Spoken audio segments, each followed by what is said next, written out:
My name is Kate Tice, and I'm the Quality Systems Engineering Manager here at SpaceX, and I'm joining you from the opposite coast of our launch site at our headquarters in Hawthorne, California. Now, if you've been following along with all the SpaceX action today, you'll know that this morning Dragon Freedom undocked with the International Space Station, and just a few hours later, NASA's Crew 4 astronauts safely splashed down off the coast of Jacksonville, Florida at 4:55 p.m. Eastern Time. After spending 170 days in space, we'd like to welcome NASA astronauts Kjell Lindgren, Bob Hines, Jessica Watkins, European Space Agency astronaut Samantha Cristoforetti, and Dragon Freedom back home to planet Earth. Now back to the mission at hand. On your screen is a live view of Falcon 9 at Space Launch Complex 40. Before SpaceX, Space Launch Complex 40 was previously used by the United States Air Force to launch Titan vehicles from the mid-60s through Titan's retirement in 2005. Pad 40 was then leased to SpaceX to support Falcon launches in 2007. And tonight's mission marks SpaceX's 99th launch from Slick 40, and it will send Hrbird 13F into space for our customer Eutelsat. It's one of two new large satellites from Airbus that will replace 3 existing satellites at its Hrbird flagship neighborhood at 13 degrees east. The Hrbird family at 13 degrees east forms one of the largest broadcasting systems in Europe, delivering 1,000 television channels to more than 160 million homes in Europe, North Africa, and the Middle East. And with that, let's learn a little bit more about Eutelsat and their partnership with the European Space Agency.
The European Space Agency is very proud through its partnership project, like the one with the satellite manufacturer Airbus, to support the space industry in Europe to foster innovation and succeed in the highly competitive global telecommunication market.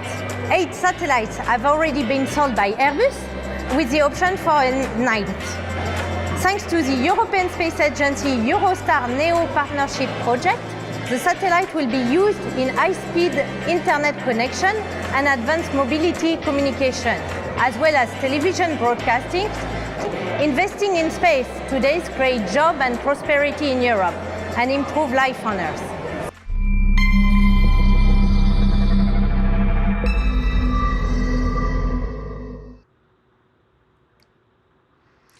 Now that we know a little more about the mission tonight, let's turn our attention to the rocket there on your screen.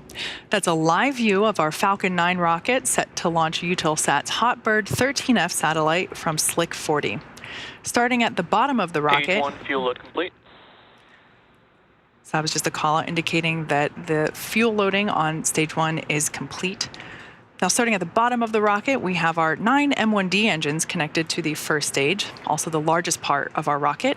These 9 engines help accelerate the vehicle through the thickest part of the Earth's atmosphere and into space.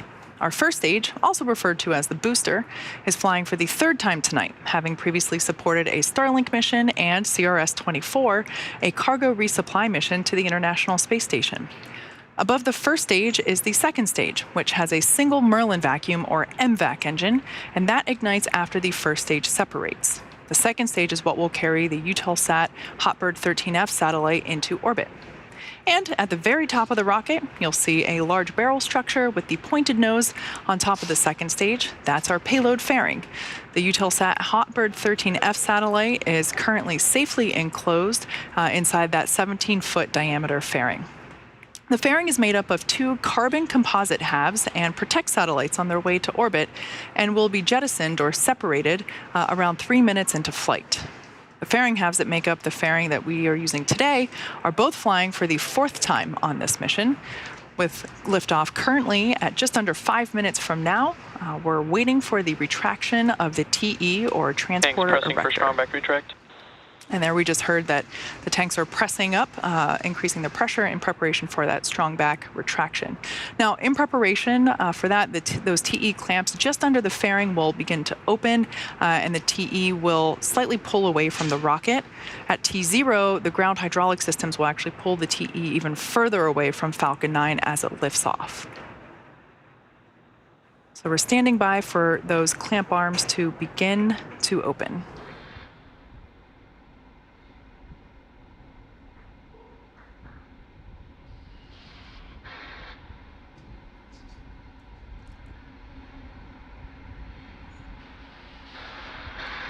And it looks like those arms have begun to open. And they are now in their fully opened position. Now, the first stage is connected to a launch mount at the base of the TE, but the structure is actually hinged and will retract away, as we just heard. You can see it there in preparation for launch. You also hear it referred to as the strong back by our launch team. Now, at this point in the countdown, both the first and second stages are nearly fully loaded with 1 million pounds of kerosene fuel and liquid oxygen. Both the first and second stages are underway with their LOX load. Kerosene loading is complete on both stages, but that first stage will wrap up here in just about 20 seconds, and the second stage will wrap up its LOX load at T-minus 2 minutes. And the white clouds that we're seeing a little bit around the vehicle is actually the chilled gas that sits above the liquid oxygen tank liquid surface inside the tank. Stage 1, LOX load complete. All right, there's that call indicating that that liquid oxygen is now fully loaded onto stage 1. That gaseous chilled gas above the LOX tank liquid surface, we vent that overboard to maintain the internal tank pressure as needed. So the next call out that we'll hear at T-minus 2 minutes is that the second stage LOX load is complete. And then after that, at T-minus 60 seconds, we'll hear the call out that Falcon 9 is in startup. That means the rocket's autonomous internal flight computers have taken over the launch countdown. And then just inside T-minus 2 seconds, we'll light those 9 Merlin 1D engines for liftoff. The Hrbird 13F satellite continues to be healthy. Falcon 9 team is tracking no issues on the rocket. Weather is looking great, and the range is green, ready to support launch.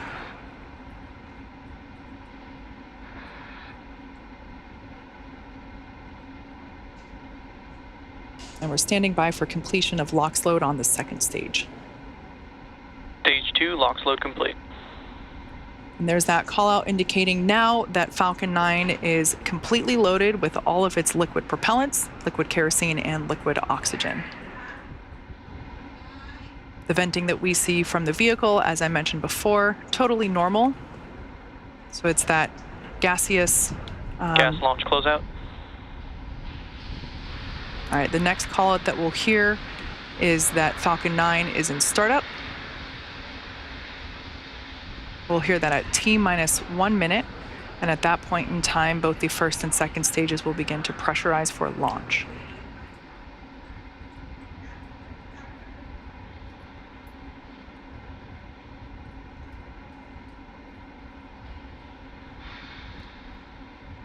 Falcon 9 is in startup. All right, there's that call out indicating the autonomous flight computers have taken control of the launch countdown. Go for launch. And there was our final go for launch from SpaceX launch director. So at this point in time, as we approach T-minus 35 seconds, all systems are go for launch of Falcon 9 with Eutelsat's Hrbird 13F T-minus 30 payload. seconds.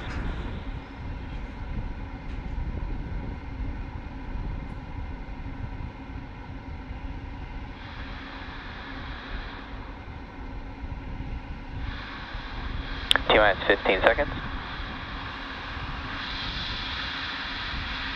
T-minus 10, 9, 8, 7, 6, 5, 4, 3, 2, 1. Engines full power and ignition. Lift off of Falcon 9. Go Hrbird, go Falcon.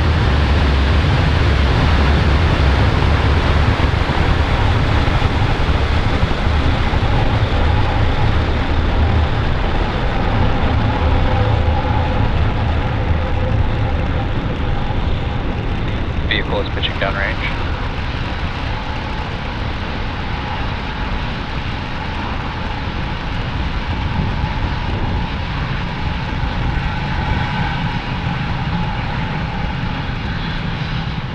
Falcon 9 has successfully lifted off from Pad 40 at Cape Canaveral Space Force Station, carrying the Eutelsat Hrbird 13F satellite. Nominal. During ascent, the M1D engines will actually swivel and help steer Falcon 9. This is known as gimbal. The rocket autonomously tilts the engines just a few degrees, and this Falcon 9 gimbling is supersonic. allows the vehicle to perform a gravity turn, which is when we go vertical as well as horizontal. So we're still going up, but now we're also heading horizontally away from the launch pad.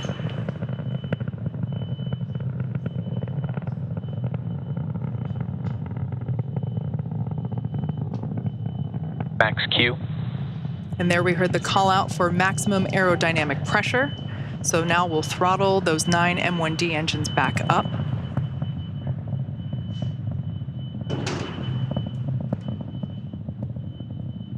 In about a minute, we'll have 3 events occurring in quick succession. The first will be main engine cutoff, or MECO, as it's seen there on the timeline at the bottom of your screen. MECO will be followed immediately by stage separation, which, as the name indicates, the first stage and second stage will separate. And then the second engine, that Merlin vacuum engine, will ignite for SES 1, or second engine start 1.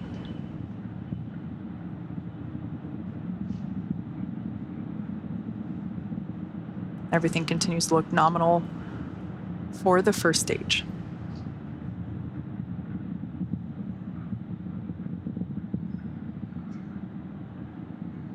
It's a great view of the M1D exhaust plume. Standing by for main engine cutoff. MECO. Stage separation confirmed.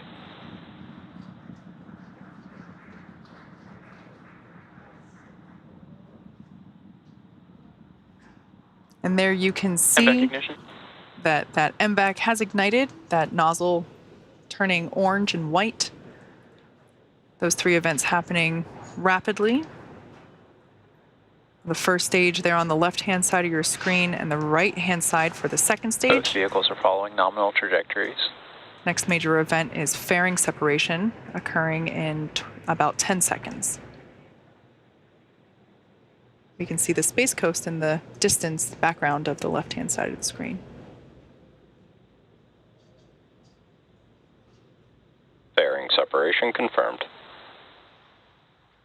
And there's our first look at the Eutelsat Hrbird 13F payload. Now, those fairing halves that we just separated, we will be attempting to retrieve them again once they fall back to planet Earth. We'll be using our recovery ship Doug to do so.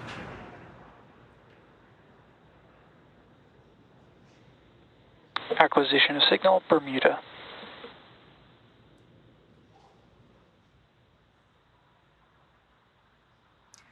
We're at T+4 minutes into tonight's mission. And we're currently in the first of 2 planned MVAC burns prior to satellite deployment. The next event, first stage entry burn, will occur at about T plus 6.5 minutes, and you should be able to see it on your screen. For that entry burn, we'll relight 3 M1D engines, starting with the center one, engine 9, followed shortly thereafter by E1 and E5, which are 2 of the 8 radial engines.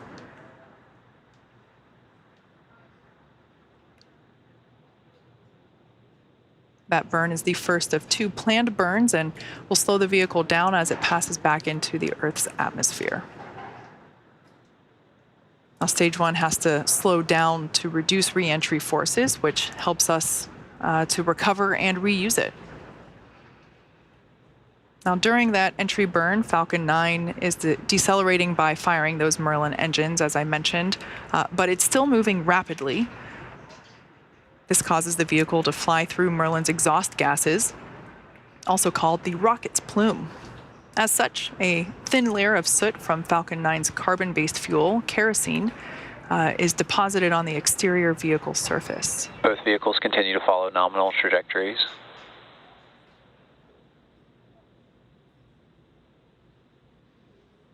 Now, for those that might not be familiar with why we land our rockets, reusability is key to lowering the cost of spaceflight, which enables more investments in critical scientific research.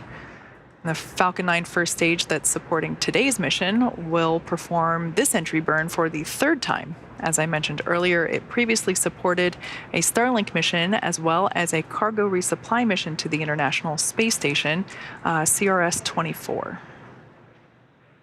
So we're expecting that entry burn to begin in under 20 seconds, under 10 seconds.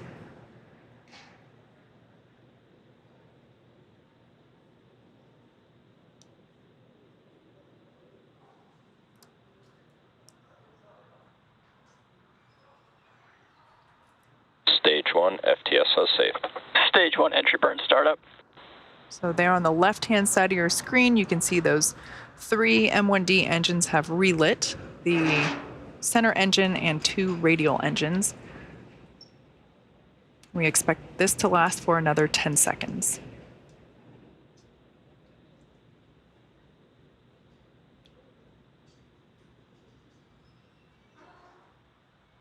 Stage 1 entry burn shutdown.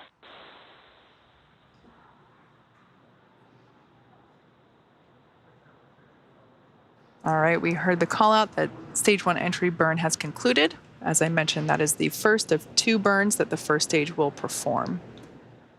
Everything continues to look nominal for the second stage there on your screen. Both vehicles continue to follow nominal trajectories. Good indication there that everything is on track for both the first and second stage. In about 30 seconds, we'll have the next milestone coming up. That's when we will shut down our MVAC engine, or Merlin vacuum engine, there on your screen on the second stage. And that will be followed very quickly by our landing burn. Stage 1 transonic. And there we just heard that the first stage is traveling near the speed of sound. Stage 2, FTSO saved.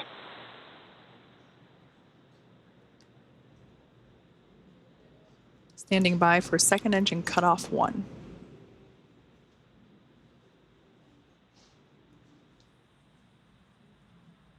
MVAC shutdown. All right, we started to see that that MVAC nozzle was losing that bright white glow, indicating we had a second landing burn. Second engine cutoff. And there on the left-hand side of your screen, you can see that the first stage has begun the landing burn. Nominal parking orbit.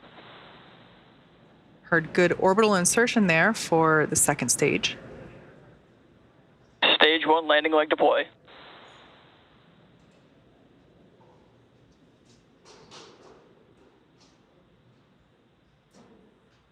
Stage 1 landing confirmed. And there you have it. That landing marks SpaceX's 147th recovery of an orbital-class rocket, including first-stage landings for Falcon 9 and Falcon Heavy. Now, the mission isn't over just yet. The second stage is now embarking on its first coast phase. After the coast phase, we'll light that MVAC engine for a second time around T plus 29 minutes. So hang tight. We'll see you back here in about 20 minutes. In the meantime, sit back, relax, and enjoy some late night space tunes.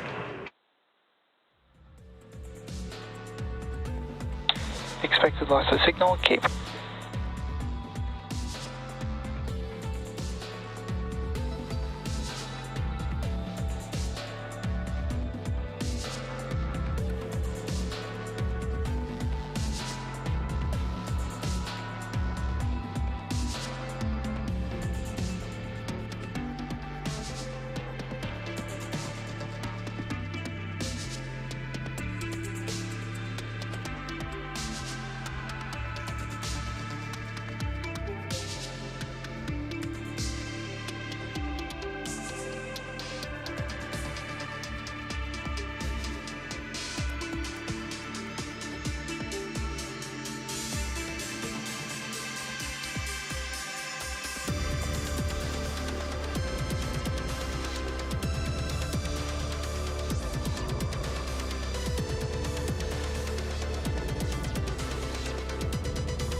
And expect loss of signal at Bermuda.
Acquisition of signal, Gabon.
Welcome back to the webcast of the Falcon 9 mission carrying the Hrbird 13F satellite for our customer, Eutelsat. We've had a nominal mission so far. Falcon 9 launched on time at 1:22 a.m. Eastern Time from Space Launch Complex 40. We successfully recovered the first stage on our drone ship just by the instructions for the third time. And the second stage, it completed its first burn of the Merlin vacuum engine. And we're just about 5 seconds away from the second ignition of that MVAC engine. MVAC startup. All right, there we can see that has begun, where this burn is planned to last about 1 minute, and it will carry the second stage and the Hrbird 13F payload into the orbit needed to deploy the satellite. We can see that orange glow beginning to develop again on the MVAC nozzle. About halfway through this second stage burn.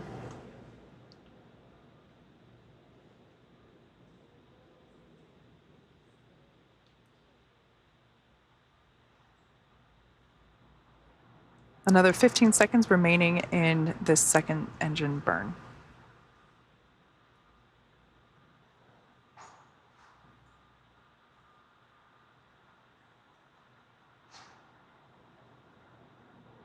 MVAC shutdown.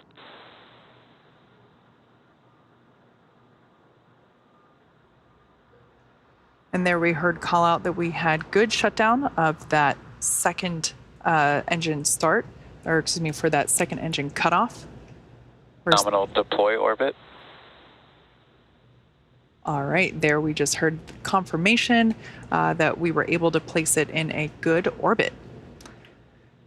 Now, for those of you that might have only just recently joined us, we had a successful liftoff, as well as a successful first stage landing and two second stage burns, with the second one just concluding there moments ago. As a reminder, today's launch is for our customer Eutelsat, and we're sending their Hrbird 13F satellite into space.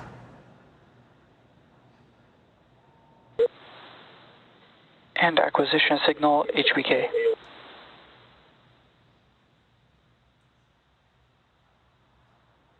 This evening's launch marked SpaceX's 185th overall mission, as well as our 99th launch from Space Launch Complex 40, our 140th Falcon 9 first stage landing, and our 40th landing on our drone ship. Just read the instructions.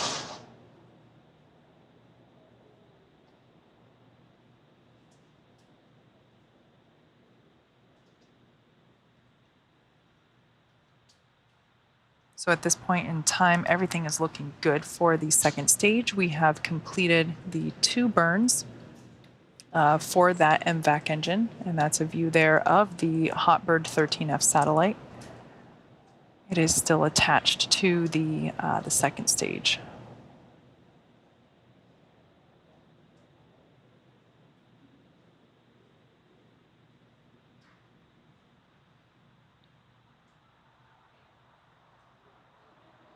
We're currently in a smaller coast phase now that that second engine has been cut off for the second time. Again, that concludes the second and final burn that the MVAC engine will execute. There we can see that Hrbird 13F satellite still attached to Falcon 9's second stage and is set to deploy in just under 3.5 minutes. Now, while we wait on that deployment, here's some more information about Hrbird 13F from the satellite manufacturer Airbus. Hrbird 13F is the first satellite based on the new Airbus Eurostar Neo platform. I would like to celebrate through this Hrbird 13F launch our long relationship with Eutelsat that is going to fly our first Eurostar Neo, as they have already flown our first Eurostar 3000, our first Eurostar 3000 full electrical. The collaboration with Airbus is a very long-term partnership. Airbus has built for us the satellite Hotbird 13F, which is going to replace an aging satellite at 13 degrees east, which is a key position for the Eutelsat group. Hotbird 13F enhances Eutelsat's ability to serve its 135 million customers across Europe, Northern Africa and the Middle East. I would like also to thank the EDA and all the national agencies for their support for the development. It's already another 7 satellites which are under construction. Thanks to that, it's all the suppliers and partners of Europe that are involved in those programs. Hotbird 13F and 13G both have payloads of more than 2 tons, but a launch mass of only 4,500 kilograms. With a spacecraft power of 22 kilowatts, they are paving the way to a new era of spacecraft. We're absolutely thrilled to see this innovative platform, which is the Eurostar Neo, which will fly for the first time, being operated soon by the Eutelsat fleet. Welcome to the age of Eurostar Neo.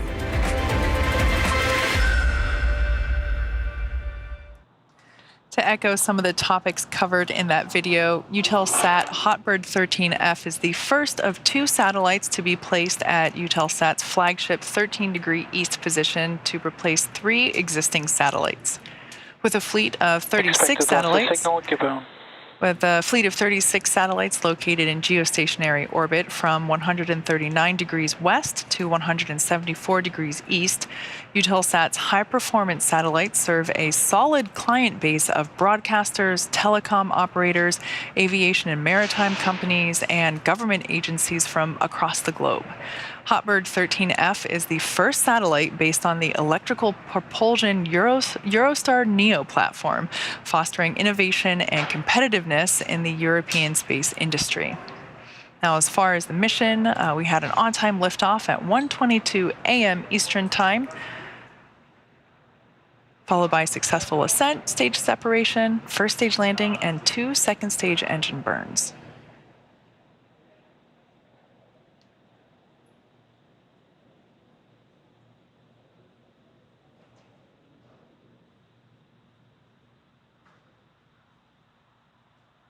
As a reminder, Eutelsat is a world-leading satellite operator in a footprint covering Europe, Africa, the Middle East, Asia, and the Americas. Payload separation confirmed. And there you see it on your screen. Payload separation confirmed for the Hotbird 13F payload.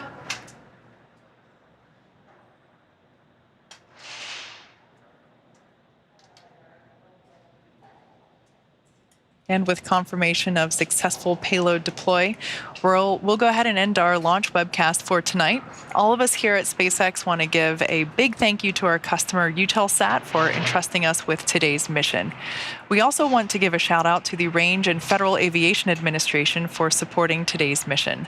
As I mentioned earlier, today's launch concludes our 185th overall mission to date and 47th launch this year. Signal, Diego Garcia. Thanks to all of our viewers tuning in, and thank you for your continued support. Have a good night. Acquisition signal, Maldives.